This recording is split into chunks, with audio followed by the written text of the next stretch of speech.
Here in Britain, we have been celebrating a birthday. Not the birthday of a person, however, but the birthday of a railway. 150 years ago, in January 1863, the first underground railway in the world carried its first passengers.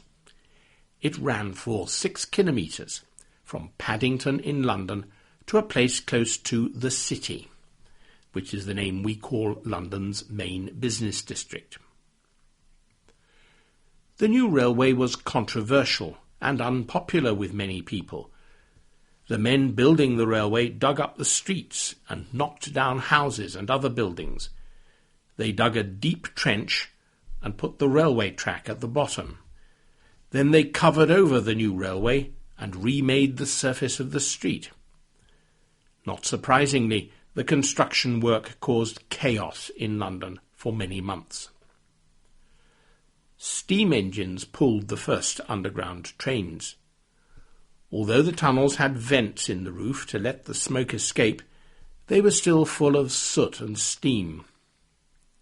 The railway company bravely said that the atmosphere was invigorating and particularly good for people with asthma. I think that it must have been very unpleasant. Nonetheless, from the very first day, the railway was popular with people who needed to travel to their work in London.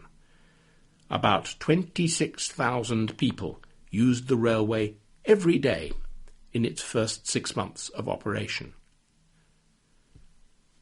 More underground railway lines opened in the following years. The railway companies found new ways to build and operate them. Instead of digging huge trenches in the streets, they bored holes deep under the city. People called these deep underground lines tubes because the tunnels had a circular shape, like tubes. Nowadays we say the tube to mean all of the London Underground system. It was, of course, impossible to use steam engines on the deep tube lines. They had electric trains instead. By the beginning of the 20th century, electricity had replaced steam on all the underground lines. To celebrate the 150th birthday of the London Underground, one of the old steam engines came out of its retirement home in a museum to pull a special underground train. The post office issued some new stamps to mark the anniversary.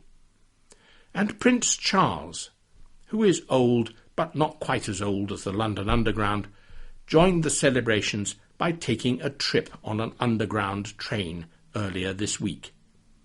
This was apparently the first time in 27 years that he had travelled on the tube. Our royal family live very different lives from ordinary people.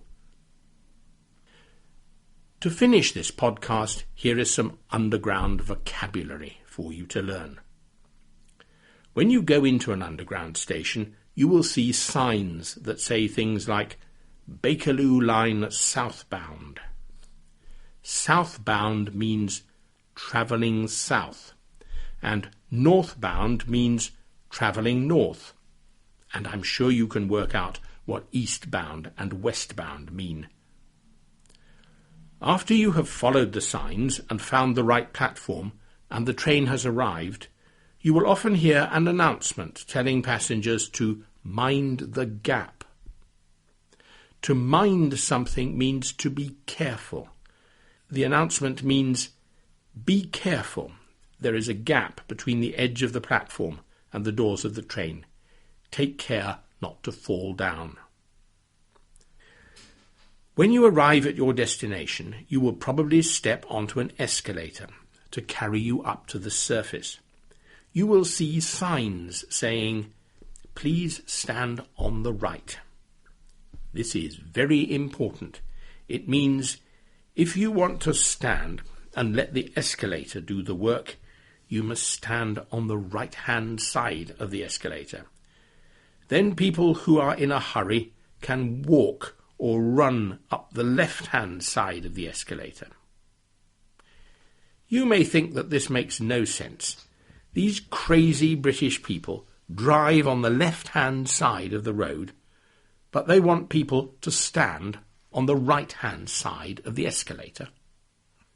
However, Londoners who are late for work get annoyed by tourists who stand on the left-hand side of escalators.